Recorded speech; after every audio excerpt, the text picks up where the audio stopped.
Gerenụ akụkọ ụwa nke tata bụ Tuesday, abalị 21 n'ime ọnwa Juun afọ 2022 ma bụrụkwa ahịa nkwọ. Akụkọ ụwa na-abịara gị site n'ụlọ ọrụ American Biafran Veterans Network, ABVet Radio na TV dị na Washington DC nke mba Amerịka. Onye na-anụ ya bụ Omalicha Nwada Igbo. Tupu anyị aga n'ihu, chee ntị nụrụ ọkwa. Agba nke atọ ọgbakọ ntụkọta ego na-adị kwa ọnwa maka nchekwa ala nna Biafra nke ndị otu Biafra Defense Forces ga-adị na Satọde ikpeazụ nke ọnwa Juun bụ 25 nke ọnwa a ma ọ kụọ elekere anya 12 nke oge mba New York nakwa elekere anya 5 nke mba Biafra n'ụdọ nzirịta ozi Zoom. Akara ị ga-eji sonyere na nke a bụ https://us.web.zoom.us/j/89170219953. Ọgbakọ a bụ nke eji atụkọta opekampe $500. Ụlọakụ ndị pụrụ ịkwụnye ego a gụnyere ụlọakụ Trust. Aha akpa ego ya bụ ABVet. Routing bụ 055003308. Ara ụlọakụ ya bụ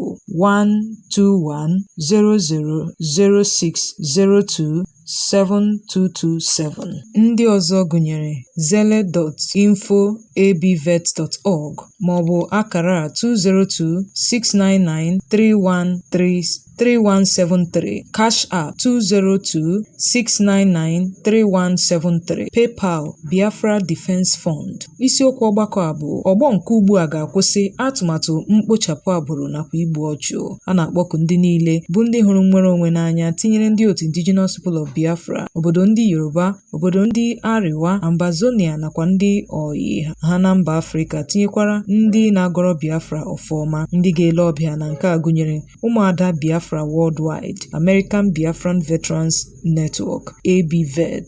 Ị pụrụ inweta ha n'akara ekwentị nke ABVet bụ 202-250-0001 maọbụ nwaada Ndidi Amaka n'akara ekwentị a 904-525-1258. Ụmụada Biafra na-akpọku gị ka ịtụnye opekampe ihe ọbụla ị nwere iji nye aka na nchekwa ala nna. Chezie ntị ka ị nụrụ akụkọ ndị a n'uju ya. Ndị ọkpa egbe a na-amaghị ndị ha bụ ndị na-emejupụta ọkwa onye apụla ezi nọrọ n'ụbọchị ụnyaahụ wee too ogbunigwe n'ime ahịa Izomba ama ama nke dị n'ọchịchị kansụl Uguta na steeti Imo. Ndị hụrụ mgbe nke a mere bụ ndị kọrọ ndị nta akụkọ nke a sịrị na njinji a kpalitere ọgba aghara dịka ndị na-ere ahịa na ndị na-azụ azụ riri mbọmbọ ịzọrọ isi onwe ha. Dịka otu onye bụ onye gwara onye nta akụkọ anyị si wee kwuo, ọ sịrị na ndị ọkpa egbe a zọchiri n'ahịa ahụ wee dọọ ndị na-ere ahịa aka na ntị megide ịpụta kwa ụbọchị Mọnde wee na-azụ ahịa. Ha mesịrị bịaghachi wee hụ ka ndị mmadụ na-ere ma na-azụ ahịa. Nke a kpasuru ha iwe dịka ha gara n'ihu sunye ụgbọala abụọ ọkụ n'ime ahịa ahụ, bụkwa nke kpalitere ọgba aghara tupu ha agbawa ogbunigwe n'ebe ahụ. Dịka oke na ngwere tinyere isi n'ọhịa, ka o sila dị, ọtụtụ ndị mmadụ nwetara mmerụ ahụ ebe ha na-eri mbọmbọ, mana onwebeghị onye anyị nụtara nwụrụnụ na njinji ahụ o jirinụ. Ndị ọkpa egbe a na-amaghị ndị ha bụ nọkwara n'otu ụnyaahụ bụ Mọnde wee mapasịa akwụkwọ amamọkwa na mpaghara Ọnịcha Main Post Office nke dị n'okporo ámá Ajasa nakwa Nkwọ Triangle, tinyere Nnewi nakwa akụkụ dị iche iche na steeti Anambra, wee ṅụọ iyi igbupụ onye eze ọdịnala ọbụla, onye President General, otu nchekwa ime obodo, ndị ndu ahịa maọbụ otu ọtawa ike ọbụla isi, nakwa ndị ọzọ bụ ndị na-eyija ma na-anwụchi ndị ntorobịa n'ala Igbo. Ha gara n'ihu dọọ aka na ntị sio na onye uwe ojii maọbụ onye agha ọbụla ahụtara bụ ngwa agha ga-eji anya ya wee hụ ntị ya. Akwụkwọ amamọkwa gara n'ihu dọọ aka na ntị nye otu ndị a kpọrọ aha megide ịnwụchi, iyija maọbụ ịgba ndị ntorobịa mgbe okpuru na steeti Anambra nakwa n'ala Biafra n'ozuzu oke, dịka ha si na onye dị otu ahụ ga-achọ isi ya achọ. Otu onye bi na Old Market Road bụ onye na-achọ ka akpọọ ya aha gwara ndị nta akụkọ sio na akwụkwọ amamọkwa bụ nke eji adọ ọhaneze aka na ntị bụ nnọọ nke echere na amapawara ya n'ọnwa oru ụtụtụ Mọnde tupu amalite ọkụ onye apụla ezi, bụkwa nke mere oke na ngwere eji laba n'ụra na-apụtaghị ezi. Ka o sila dị, ọkụ onye apụla ezi ụnyaahụ bụ nnọọ nke ịkpọ ọkụ n'ọnụ dịka ihe omume azụmahịa nyụrụ ka ọkụ, ebe okporo ụzọ dị iche iche tọgbọrọ chakoo. Ime ahịa, ụlọ akwụkwọ, ụlọ akụ nakwa ụlọ ikpe nakwa ụlọ ọrụ ndị ọzọ bụ nnọọ nke agbachisiri agbachi. anwụchiela ndị soja abụọ bụ ndị a na-arụ aka na aka ha dị na ntọrọ nnukwu onye isi ụlọụka Methodist na Nigeria bụ His Eminence Samuel Kalu Uche bụkwa ndị anwụchirila ugbu a. Onye ụkọchukwu a bụ nnọọ onye atọrọ ya na onye bishọp nke Diocese Owerri bụ Right Reverend Dennis Mark tinyekwara onye chaplain nyere nnukwu onye isi ụlọụka ahụ n'ụbọchị Sọnde bụ 29 nke ọnwa Mee n'ọchịchị kansụl ụmụnne ochie dị na steeti Abia ma mesịa tọhapụ ha ka ha kwụsịrị 100 nde naira. Kosiladị, His Eminence Uche n'oge ọ na-agwa ndị nta akụkọ okwu n'obi ụlọụka ha dị na Yaba na steeti Lagos sịrị na ndị ntọmmadụ a bụ ndị Fulani bụ ebubo si na ụfọdụ ndị agha Naịjirịa na ndị Fulani a bụ nnọọ ndị na-agbakọta aka wee na-atọ mmadụ ma na-anara ego mgbapụta. Kosiladị, ozi anyị nwetara kọwara sio na anwụchiri otu onye omekome bụkwa onye aka ya dị na ntọmmadụ ahụ site n'aka ndị uwe ojii Zone 9 nke dị n'Ụmụahịa na steeti Abia. Otu onye gwara onye nta akụkọ anyị okwu sịrị na anwụchiri nwa amadi a bụ onye na-anya ọgbatumtum ka ọ gara n'ụlọ akụ wee kwụnye 10 nde naira abụọ bụkwa ego echere na ha napụrụ onye nnukwu ụkọchukwu Methodist. Kosiladị, mgbe ndị uwe ojii bịara malite ime nnyocha ka ọ bịara rụọ aka ndị soja abụọ bụkwa ndị ose na ha soro wee kpaa nkata ahụ. Ka ọ dị ugbu a, ozi anyị nwetara kọwara sị na eburula ndị soja agawa Abuja maka nnyocha, mana onye ọgbatumtum a bụ onye si na mpaghara ahụ nke nnukwu onye ụkọchukwu a atọrọ si n'ime ya pụta bụ onye a na-arụ aka bụ onye anwụchirila ugbu a. Igbo ndị nwe mmadụ, chete nke ọma na akụkọ a na-abịara gị site n'ụlọ ọrụ American Biafran Veterans Network ABVet Radio na TV dị na Washington DC nke mba Amerịka. Igbo onye na-arụ ọrụ n'otu ndị agha, Igbo onye agha na-arụ ọrụ na mba Amerịka nakwa na mba ndị ọzọ gbaa gburugburu, ABVet na-akpọ gị ka ị bịa sonyere otu ahụ. Naanị nyopụ ha n'akara nwudide www.abvet.org maọbụ na WhatsApp 202-250-0001. Onye na n'olu ya bụ Omalicha Nwada Igbo. Tupu anyị aga n'ihu, uche ntị nụrụ ọkwa. Gọọmenti Biafra dị na mba ndị ọzọ nke akpọkwasịrị Biafran Government in Exile BGIE n'aha mkpuchi bekee na-akpọku gị ka ị bịa sonyere ọgbakọ ezumezu nke ehiwere n'ụdọ mkparịta ụka Zoom. Isiokwu ọgbakọ a bụ ọgbakọ BGIE. Ọ ga-adị n'abalị 2 nke ọnwa Julaị afọ 2022 ma ọ kụọ elekere 6 nke uhuruchi n'oge ndị Biafra. Biko agbajọkwala ya. Chezie ntị ka ị nụrụ akụkọ ndị fọdụrụnụ.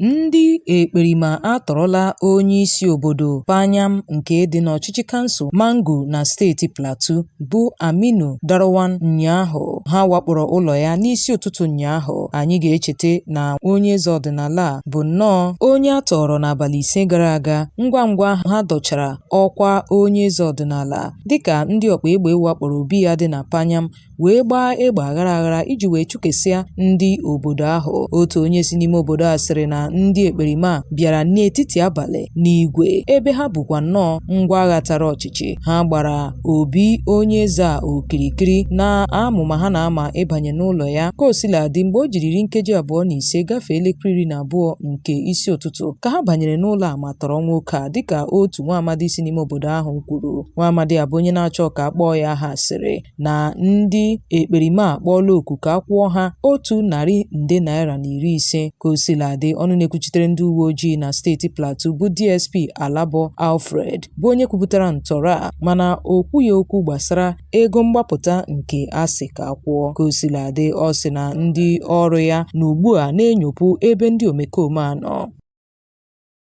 N'otu ihe yiri nke a, ndị ekperima gakwara n'ime obodo Zira dị n'ọchịchị kansụl Toro na steeti Bauchi wee tọrọ onye ndu obodo ahụ bụ Yahaya Saleh Abubakar na nwa ya nwoke bụ Habibu Saleh. Kosiladị, mgbe ọ na-ekwu okwu gbasara njinji a jiri ụnyaahụ, onye isi mpaghara Lame bụ Aliyu Lame sịrị na njinji a jiri n'abalị Satọde dịka ndị ntọmmadụ a akpọtụrụbere ezinụlọ ahụ maka ego mgbapụta n'isi nwoke a. N'akụkụ nke ya, ọnụ na-ekwuchitere ndị uwe ojii steeti Bauchi bụ SP Mohammed Ahmed Wakil kwupụtara nke a dịka eziokwu. Ndị ekperima bụ ndị wakporo ụlọ ụka Maranatha Baptist Church nakwa St. Moses Catholic Church nke dịcha n'ime obodo Rubu na ọchịchị kansụl Kajuru na steeti Kaduna n'ụbọchị Sọnde akpọkuola ndị ezinụlọ ha ka ha kwụọ $100 iji wee tọhapụ 36 ndị na-eme ofufe bụ ndị ha tọrọ n'ụbọchị ahụ. Onye kọmishọna na-ahụ maka nchekwa ime obodo nakwa ihe na-eme na steeti ahụ bụ Samuel Arụwan sịrị na a gbagburu mmadụ 3 n'oge ndị a wakporo ụlọ ụka ndị a. Otu onye eze ọdịnala nke ime obodo Rubu bụ Elisha Mari bụ otu n'ime ndị atọrọ na mwakpo ahụ nke ndị ekperima mere n'ụbọchị Sọnde n'oge ha zọchiri n'igwe sịrị na ndị a ji nnọọ ọgbatumtum 30 wee zọchie n'obi ụlọ ụka ndị ahụ ma kpaa mkpamkpa n'ebe ahụ. Kosiladị ọ sị na ha mechara tọhapụ ya n'ihi na ya bụ onye eze ọdịnala dịka ha sịrị ya ga-achọta ego eji agbapụta ndị a. Kosiladị onye ọzọ bụkwa onye atọhapụrụ bụ Bashiru Usman gwara ndị nta akụkọ sio na mmadụ 3 ndị a gbagburu agbagbu bụ ndị mara amụma ịma ndị a na-eyi ndụ egwu aka n'ihu. Ọ sịrị na otu nwaanyị bụ nnọọ onye ndị ọkpa egbe a chapụrụ ntị ya n'oge ndị ekperima zọchiri. N'otu ihe yiri nke a, ndị Fulani na-eyi ndụ egwu nọrọ n'ụbọchị ụnyaahụ wee wakpo ime obodo Se Ubambe nke dị n'akụkụ Ubie na Yewata nke dịcha n'ọchịchị kansụl Guma na steeti Benue wee gbuo ndị ọrụ ubi mmadụ 16. Ndị egburu egbu bụcha ụmụnna aka na-achị steeti ahụ bụ gọvanọ Samuel Ortom. Ndị ekperima dịka nchọpụta anyị nwere gosiri na ha zọchiri mgbe o jiri 45 gafee elekere 7 nke uhuruchi wee wakpo ndị ntorobịa bụ nnọọ ndị na-egbu osisi bụ ndị gara n'ime ọhịa iburu osisi ha gburu egbu nke ha ji arụ ụlọ n'oge a wakporo ha. Kosiladị ndị ekperima kpọpere mgbọ ma gbagbuo mmadụ 16 n'ime ha. Otu onye hụrụ mgbe nke a mere gara n'ihu gụpụtasịa ndị egburu egbu tinyekwara otu onye na-akwa osisi bụ onye aha ya bụ Dokana Egbado. Kosiladị o mere ka anyị matasịo na ndị ọrụ nchekwa achụrụla ndị omekome a wee gawa na mpaghara North Bank nke dị na Makudi ma burukwa ndị a nwụrụ anwụ ga-adọnye ọba nchekwa ozu nke ụlọ ọgwụ ọhaneze dị na mpaghara ahụ. Nwa amadi a gara n'ihu kwuo sị na ndị egburu egbu bụcha ụmụafọ Guma bụkwanụ ime obodo nke gọvanọ Ortom si n'ime ya pụta. Onye isi oche ọchịchị kansụl Guma bụ Honorable Caleb Aba kwupụtara nke a wee gbakwunye ma sị na mmadụ 16 ndị a nwụrụ anwụ. Igbo ndị nwe mmadụ a sị na ọkazi anaghị eju akpa ekechie ya ọnụ. Ya mere n'ebe a ka anyị chịkọtara ya na nke taa bụ akụkọ ụwa nke taa. Ọ bịara gị site n'ụlọ ọrụ American Biafran Veterans Network ABVet Radio na TV dị na Washington DC nke mba Amerịka. Onye nụrụ olu ya bụ Omalicha Nwada Igbo. Ụbọchị nta ka anyị chụọ n'Owere nchi ga-emesịa.